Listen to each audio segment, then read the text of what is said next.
और राजीव जी ने भी उसको ताकत दी, खाद पानी देने का काम किया। क्यों? संविधान के साथ खिलवाड़ करने का लहू उनके मुंह लग गया।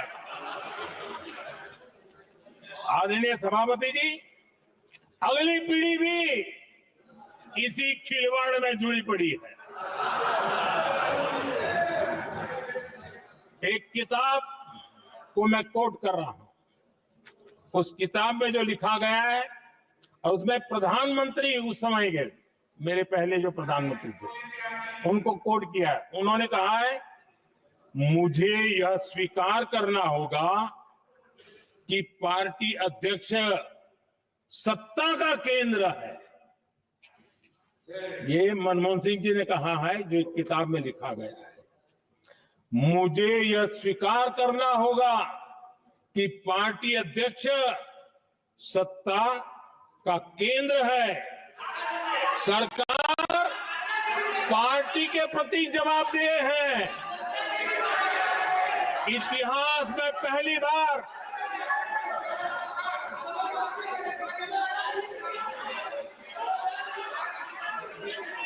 आदरणीय सभापति जी, नहीं, आप सदन इतिहास में पहली बार ये तरीका बिल्कुल ठीक नहीं है। सदन के नेता बोल रहे हैं, आपको मर्यादा रखनी चाहिए।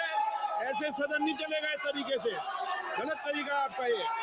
माननीय प्रधानमंत्री जी। आदरणीय सभापति जी, इतिहास में पहली बार संविधान को ऐसी गहरी चोट पहुंचा दी गई।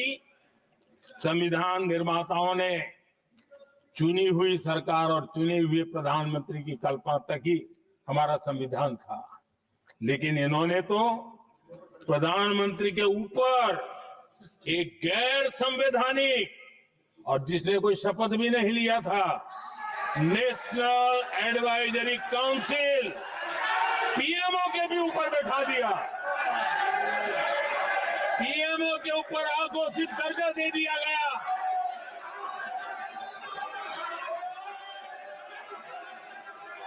आदरणीय सभापति जी, इतना ही नहीं, और एक पीढ़ी आगे चले, और उस पीढ़ी ने क्या किया? भारत के संविधान के तहत देश की जनता जनार्दन सरकार चुनती है, और वो सरकार का मुखिया कैबिनेट बनाता है। ये संविधान के तहत है। इस कैबिनेट ने जो निर्णय किया, संविधान का अपमान करने वाले अहंकार से भरे लोगों ने पत्रकारों के सामने कैबिनेट के निर्णय को फाड़ दिया। संविधान को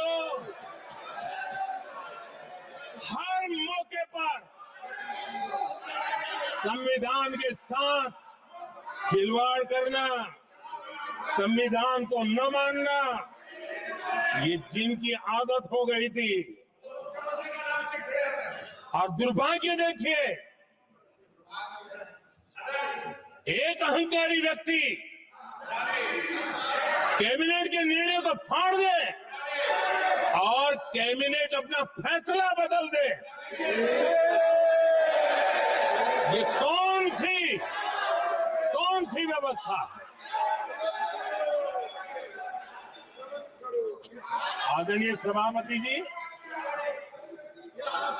मैं जो कुछ भी कह रहा हूं वो संविधान के साथ क्या हुआ उसी की बात कर रहा हूं। उस समय करने वाले पात्रों को लेकर किसी को परेशानी होती होगी, लेकिन बात संविधान की है।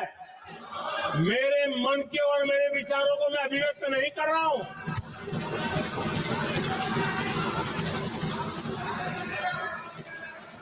आदरणीय सभापति जी, कांग्रेस ने निरंतर संविधान की अवमानना की, संविधान के महत्व को कम किया।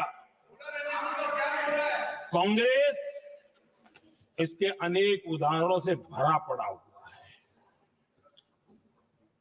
संविधान के साथ धोखेबाजी कैसे करते थे, संवैधानिक संस्थाओं को कैसे नहीं मानते थे, इस देश में बहुत कम लोगों को मालूम होगा। 370 की तो पता है सबको, 35A का पता बहुत कम है। संसद में आए बिना, जबकि संसद में आना पड़ता, संसद को ही अस्वीकार कर दिया गया। भारत के संविधान का अगर कोई पहला पुत्र है तो ये संसद है, उसको भी उन्होंने गला घोंटने का काम किया। 35A जो संसद में लाए बिना उन्होंने देश पर थोप दिया, और अगर 35A न होता तो जम्मू कश्मीर में जो हालत पैदा हुई वो हालत पैदा न हुई होती। राष्ट्रपति के आदेश पर यह काम किया गया और देश की संसद को अंधेरे में रखा गया। आदरणीय सभापति,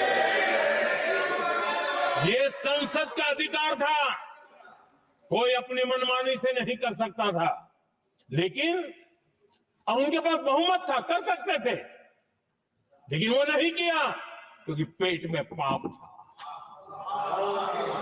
देश की जनता से छुपाना चाहते थे। आदरणीय सभापति जी,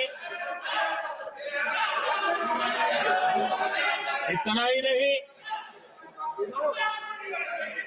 बाबा साहब आंबेडकर जिनके प्रति आज सम्मान का भाव सब कोई अनुभव कर रहा है, और हम लोगों के लिए तो बहुत विशेष है, क्योंकि हम लोगों के लिए तो जीवन में बहुत बड़ी जो कुछ भी रास्ते मिले ना वहीं से मिले हैं। आदरणीय सभापति जी, बाबा साहब आंबेडकर, इनके प्रति भी इनके मन में कितनी कटुता भरी थी, कितना द्वेष भरा था, मैं आज उसके डिटेल में जाना नहीं चाहता हूं, लेकिन जब अटल जी की सरकार थी तब बाबा साहब आंबेडकर, उनका जो महापरिनिर्वाण भूमि है, वहां पर अलीपुर रोड पर अटल जी की सरकार में बाबा साहब आंबेडकर जी के स्मृति में एक स्मारक बनाना तय हुआ।